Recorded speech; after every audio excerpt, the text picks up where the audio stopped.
Hola, ¿cómo están? Buenas tardes. Bienvenidas, bienvenidos a esta nueva clase en esta modalidad asincrónica. Recuerde que el próximo lunes vamos a tener la misma modalidad asincrónica.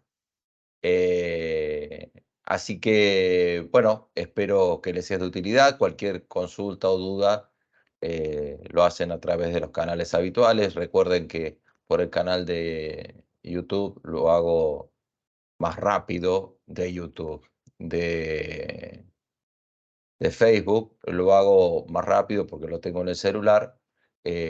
Por el mail, bueno, los tengo que bajar y tengo velocidad de respuesta más o menos de 24 horas, ¿eh? Así que, nada, vamos a comenzar con el tema. Ante todo les pido disculpas porque no pude solucionar el problema hoy. Cuando empecé a grabar la clase, veo que aparece un efecto en la cámara, así que lamentablemente se ve que mi cámara algún problema tiene. Así que les pido disculpas, pero bueno, dado que me comprometí hoy a subirles el video, no tengo tiempo de solucionarlo antes. Pero de todos modos, no se pierden nada. Lo importante es que espero que estén viendo bien el tema de los slides, ¿no? Bueno, vamos al grano, vamos a lo que nos toca, que el tema es cadena de valor, que es el tema del día de hoy, cadena de valor. ¿Qué es cadena de valor? Entonces, cadena de valor tiene un concepto económico, la cadena de valor tiene un concepto económico, no solamente estratégico o de marketing, podríamos decir, como lo podríamos enfocar y como lo vamos a enfocar a lo largo de esta clase. Este concepto económico, para que les quede claro, para que este concepto de cadena de valor desde el punto de vista económico les quede claro, tienen un link en el apunte y tienen un link ya subido en el aula, donde podrán acceder al concepto de cadena de valor. También se los voy a subir a Facebook, al link del concepto de cadena de valor, que es un video sumamente corto de 3 minutos, creo que dura, donde les explica el concepto de cadena de valor, que es interesante saberlo. Inclusive, el concepto de cadena de valor económico es el sustento del impuesto al valor agregado. El impuesto del valor agregado es justamente eso. Si aquellas personas que han liquidado alguna vez el impuesto al valor agregado, lo que uno hace es a las ventas de una empresa restarle todo lo que compra en concepto de materias primas, etcétera, o lo que sea, dependiendo del objeto de la empresa o de la organización, y esa diferencia entre el precio de venta y el precio de venta, de entre el total vendido y la diferencia del total comprado, se le aplica la tasa del 21%, es lo que la empresa paga. Es lo mismo decir, tomar el 21% del total de las ventas y restarle el 21% del total de las compras. Es exactamente lo mismo, pero de la otra manera comprendemos cuál es el concepto del valor agregado y qué es lo que el impuesto del valor agregado, que es un impuesto al consumo, en definitiva está grabando, ¿no? Que es al valor agregado, no es un impuesto directo de las ventas, como si es el caso del impuesto a los ingresos brutos, que la tasa de ingresos brutos sí grava directamente el volumen total de la facturación, sin el impuesto al valor agregado, ¿no? Pero grava el total. Facturaste 100, pagás el 3%, es decir, pagas 3 pesos. Si vos facturás 100, le agregás el IVA, son 121, bueno, pagás 21. Va a depender de las compras que hiciste. Entonces, las compras que hiciste, ahí te surge la diferencia entre los 100. Suponete que compraste 80, vas a pagar el 21% de 20. ¿Mm? Bueno, al final hice una clase de impuestos, pero bueno, creo que hay que tener en claro de lo que estamos hablando y me parece importante comenzar la clase de hoy con esta instancia. Pero bueno, este concepto de cadena de valor, Porter, o no, preferí, mejor dicho, traerles un concepto de Porter que me parece interesante, que es el concepto de ventaja competitiva.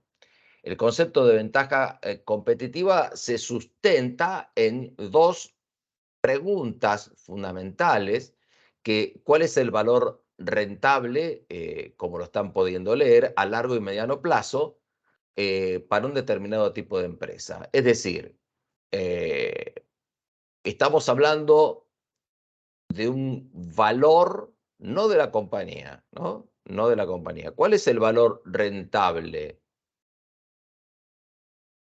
al cual yo tengo que vender? ¿Y cómo puede cada género de la empresa asegurarse de producir y perpetuar este valor, no? Bueno, nosotros tenemos un fenómeno monetario sumamente grave, que es el tema inflacionario, que obviamente no consideraremos en este problema, lo cual, si estamos en la realidad argentina, o la realidad de muchos países, pero sobre todo en nuestra realidad, donde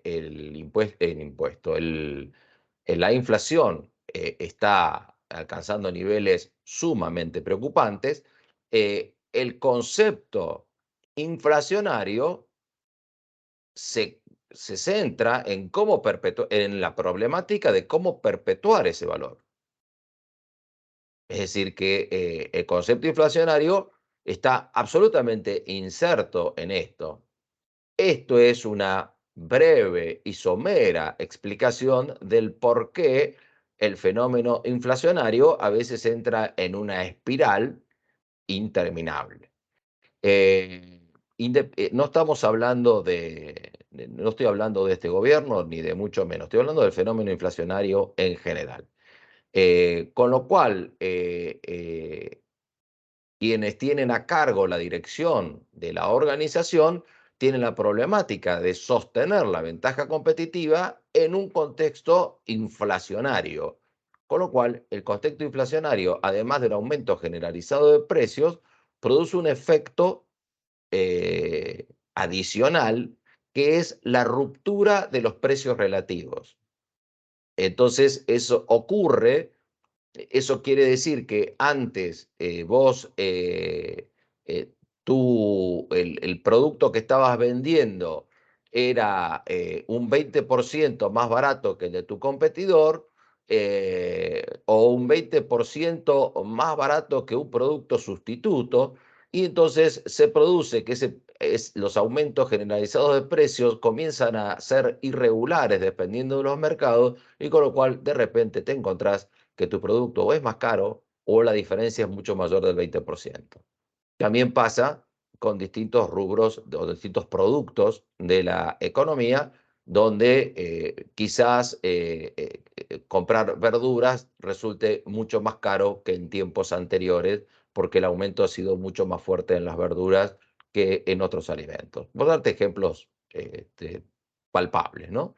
Entonces, el concepto inflacionario trae esos problemas, lo traigo ahora porque, bueno, estamos en una situación compleja y en una situación donde sostener la ventaja competitiva y sostener el valor de la compañía en un concepto inflacionario eh, le agrega un condimento sumamente importante en las decisiones de las compañías, lo cual vamos a seguir trabajando o a seguir operando a lo largo de esta clase sin tener en cuenta eh, el concepto inflacionario, pero quiero que ustedes sepan que las empresas sí lo deben tener en cuenta, ¿no? Entonces, seguimos con el concepto de este tema de estratégico de la ventaja competitiva y cómo lograr esas estrategias para lograr la ventaja competitiva. Y ustedes van a encontrar, depende de la bibliografía, esto es según Porter, yo no puse ahí, pero esto es Porter, van a encontrar en la bibliografía 3 o 4 estrategias para lograr la ventaja competitiva. ¿Por qué? Porque si ustedes ven el segmento de abajo, el verdecito o como el color que ustedes quieran denominarlo, dice segmentación, que también es similar a concentración, espero que sigan escuchando bien, similar a concentración, eh, es un concepto que algunos autores los dividen en dos, y por eso hay cuatro. Nosotros trajimos tres. Nosotros tenemos en el eje de las Y, es decir, el eje vertical, todo el sector, o un solo segmento abajo, y arriba tenemos liderazgo en costos o diferenciación. Es decir, que fundamentalmente en todo el sector, Porter establece o sos líder en costos o te diferencias de alguna manera. O te diferencias de alguna manera.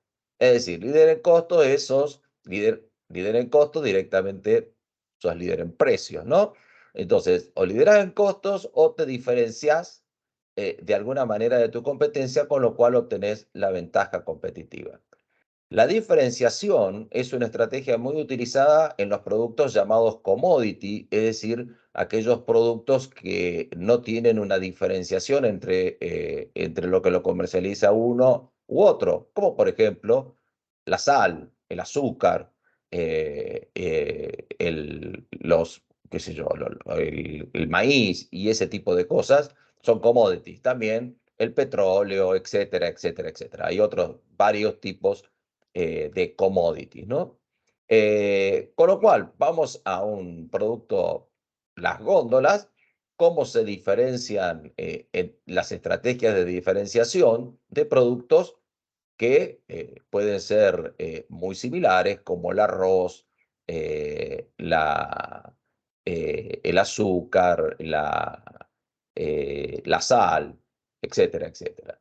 Y quizás nosotros, si pensamos en esos productos, uno dice, no, yo siempre compro el arroz gallo, yo siempre compro el arroz fulanito, y ahí hay una estrategia de diferenciación determinada, que no lo vamos a discutir ahora, por el cual a la empresa le da una ventaja competitiva en esa línea de productos, con lo cual puede llegar a ser líder en el mercado o una marca seguidora, es decir, la segunda marca, como puede ser el caso de Coca-Cola, Pepsi, que independientemente del gusto que uno tenga, Pepsi es una marca seguidora de Coca-Cola a lo largo de todo el mundo. Pero bien, entonces tenés la estrategia de liderazgo en costo y la estrategia de diferenciación y la estrategia de segmentación, donde te especializás en costo y te especializás en diferenciación. Es decir, que la estrategia de segmentación, ¿qué quiere decir segmentar? Segmentar es cuando vos concentrás tus esfuerzos en un, valga la redundancia, segmento o parte de un mercado determinado. Los mercados pueden determinarse, tampoco tienen forma los mercados, entonces vos podés decir, yo le voy a vender productos especializados en niños. Productos, eso es, niños entre 3 y 6 años, por ejemplo, ¿no? Entonces, te enfocas en ese segmento porque encontrás que hay un producto en el cual puede ser exitoso en ese segmento. Por ejemplo, pueden ser aquellos en el rubro hoy tecnológico, en la costumbre hoy tecnológica, donde todos los chicos están con juegos electrónicos. Podrías hacer una estrategia de diferenciación, como algunos hacen, en el caso de ventas de juguetes de ingenio en madera y en alambre, que quizás lo hayan visto en el mercado. Estoy trayendo un ejemplo. Entonces, vos elegís un segmento de mercado, elegís un segmento y aplicás algunas de las dos estrategias de diferenciar de alguna manera y liderazgo en costo. Es decir, que Porter nos está diciendo, mira, básicamente tenés dos estrategias, podés hacerla en un segmento o lo podés hacer en todo el mercado, ofrecerlo en general. Atención, atención, porque en general, cuando entramos en estrategias o marketing, está pensado para, generalmente se dan clases, no se dan clases, sino que la bibliografía se refiere a la comercialización masiva. Y el marketing masivo tiene unas características particulares, no quiere decir que no sirva la bibliografía sobre eso, pero la mayoría de las compañías no tienen marketing masivo. Hay muchas compañías que le venden a otras compañías. Con lo cual, eso vas a encontrar en, en la jerga, en la jerga de la comercialización, cuando vos comerciás B2B, B2B es business to business. Cuando vos encontrás cómo es la comercialización de una compañía B2B, en inglés, obviamente, o, bueno, en castellano es muy difícil traducir. No es que difícil, es más cómodo el B2B. B2B es que le estás vendiendo a compañías, business to business. Cuando haces B2C, es business to customer, es decir, cliente, es decir, ahí llegas al consumidor final. Entonces, cuando comercializas con empresas es B2B. Cuando la estrategia de B2B es totalmente distinta, porque, por ejemplo, suponete que comercializás productos químicos y le vendés a una empresa, a una empresa fábrica de pinturas, por ejemplo. La compra es técnica. Absolutamente técnica. Las características de las ventas es absolutamente distinta porque estás vendiendo a expertos. No quiere decir que los otros sean tontos, pero B2 Customer o B2C ya entran a jugar otros aspectos que es donde más entra a jugar la comercialización masiva. Y la comercialización masiva lo que hace, por ejemplo, una empresa de comercialización masiva que vos tenés es Unilever, donde vos tenés productos comienzan desde pañales hasta papas fritas. Entonces, ¿y cómo hace ese tipo para comercializar eso? Bueno, son especialistas en marketing. Son empresas especialistas en marketing masivo. ¿Cuál es su mercado? El marketing masivo, a la masa, le venden a la masa. ¿Qué hacen en la masa? Segmentan a través de los productos. ¿Y cómo segmentan? Bueno, entonces segmentan los pañales. Obviamente, hay pañales para niños y hay pañales para adultos. Ahí tienes dos segmentaciones totalmente distintas. Y después segmentas en el mercado de los snacks.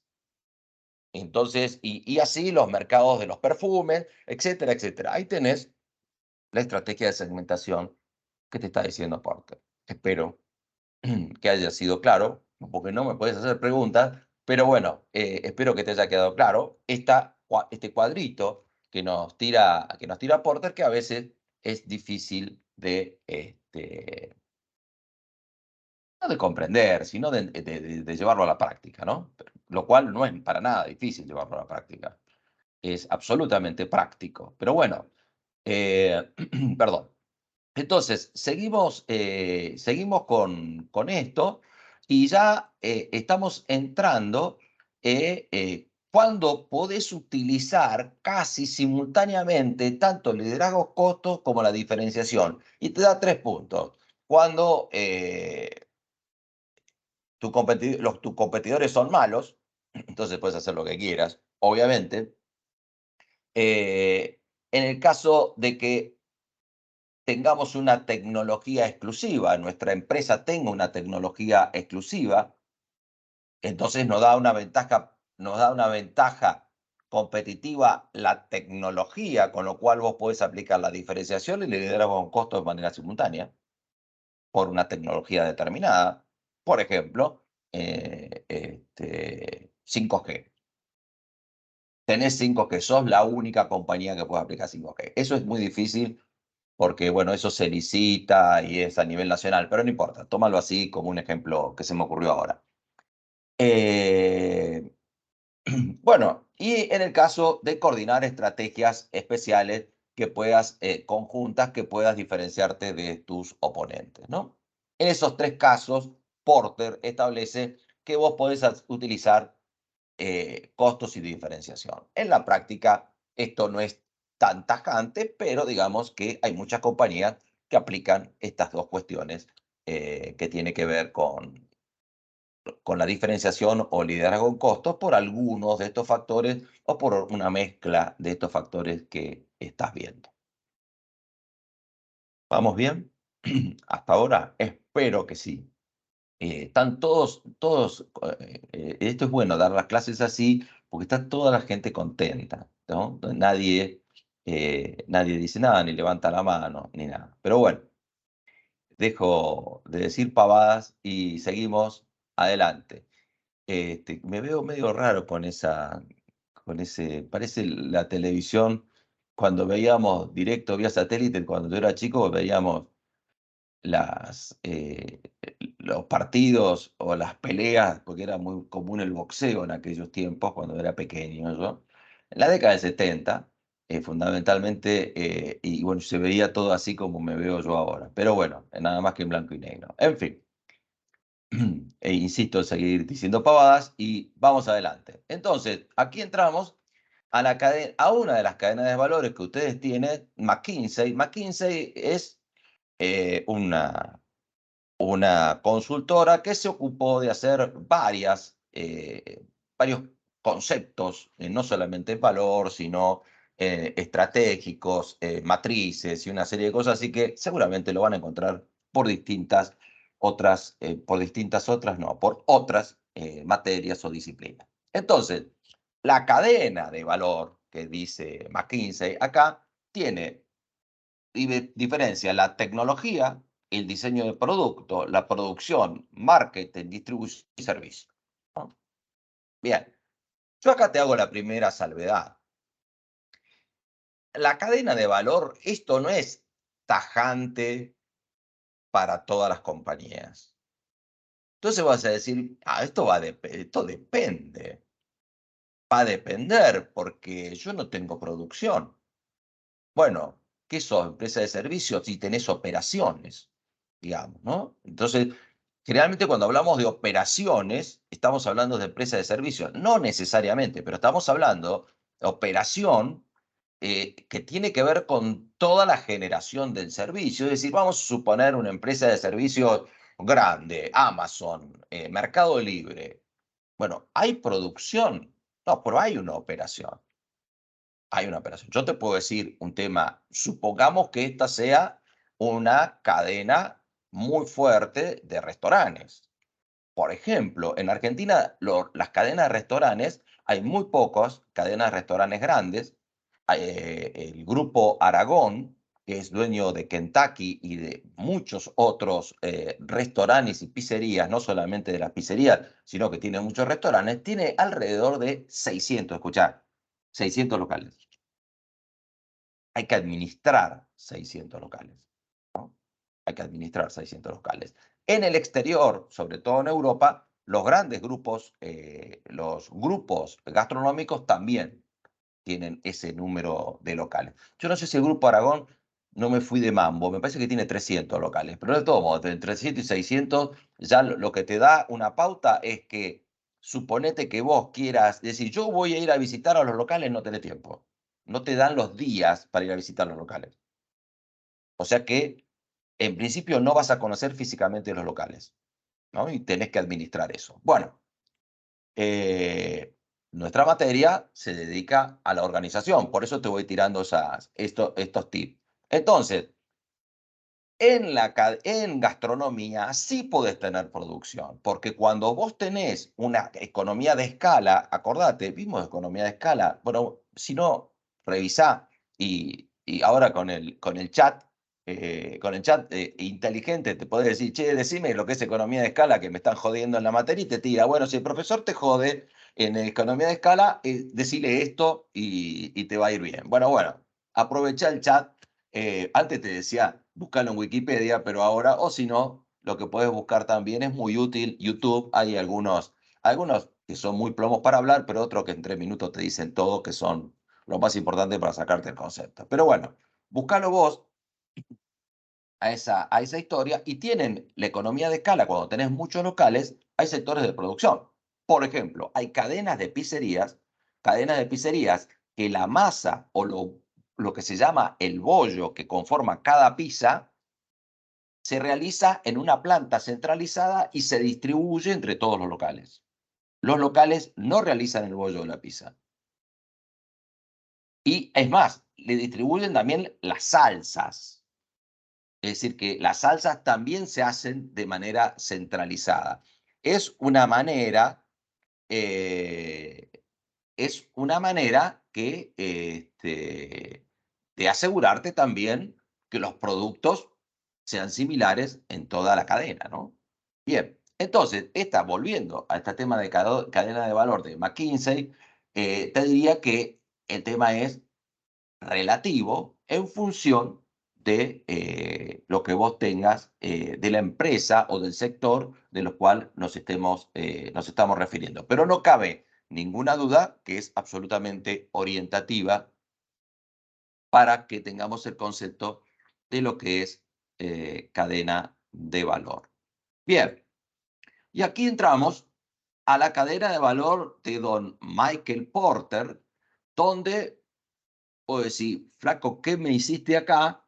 ¿Qué es esta historia? Pero yo, fíjate, si mirás a la izquierda, tenés las actividades de apoyo y las actividades principales en búsqueda del margen de rentabilidad. Porter tiene la rentabilidad entre ceja y ceja. En toda, ustedes lo han visto, no sé si lo hemos visto en la clave de la estrategia, sí, lo hemos visto en la clase presencial. La clave de la estrategia es la rentabilidad y ser únicos, ¿no?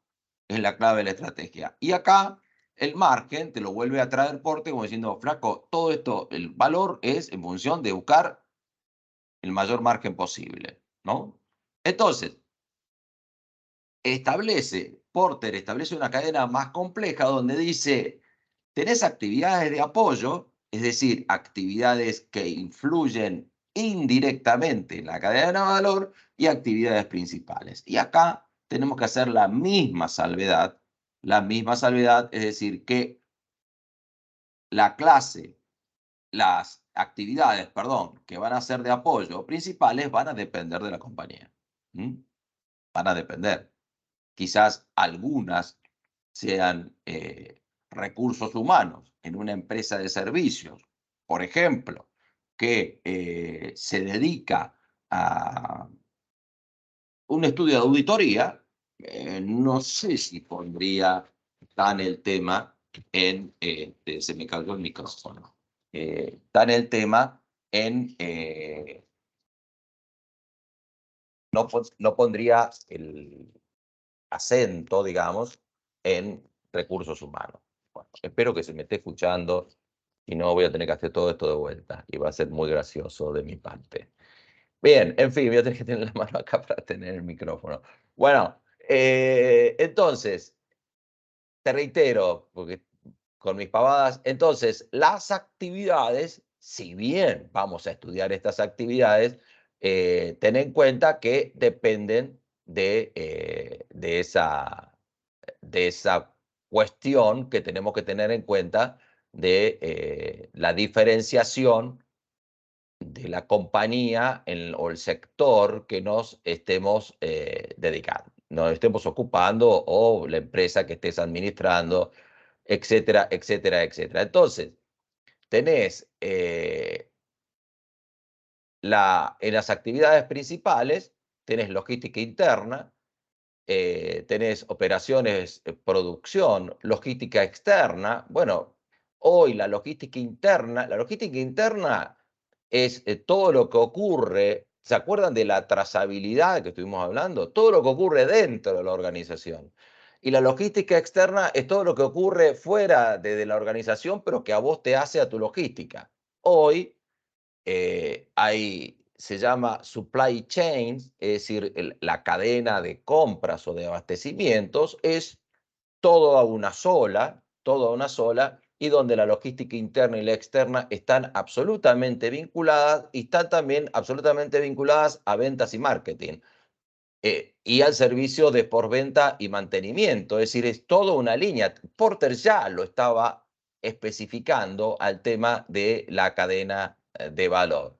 Y bueno, las auxiliares, las infraestructuras que son de apoyo, planificación, aspectos legales, investigación y desarrollo y diseño, recursos humanos, etcétera, que son todas cuestiones que pueden, como decíamos, pueden estar jugando eh, de manera no secundaria, pero en lo que no conforman la estructura central de esta cadena de valor según Porter. Hoy, cada día más, todas estas funciones se integran cada día más, ¿no? Entonces, el margen, obviamente, es la diferencia del valor y los costos, y bueno, eso va a depender de cómo la eficiencia que tengamos de la cadena de valor. ¿M? Entonces, hay un tema, hay un tema del valor, ¿no? Porque uno habla del valor agregado, yo les hablé al principio de la clase del valor, pero cuando estamos hablando de precios, de productos y ese tipo de cosas, el valor viene dado por el cliente. Es decir, viene a jugar Messi a la Argentina. Viene a jugar Messi a la Argentina. Y se establece que la popular, la entrada popular individual, vale, creo que eran 12.000 pesos. Los cuales, para muchos, ese valor era aceptable para ir a ver a Messi, y para otros puede decir, yo ni loco pago eso para ir a ver ningún partido de fútbol. La decisión de decir que sí y decir que no tiene que ver con el concepto de valor que uno tiene. Por eso es muy importante la segmentación del mercado.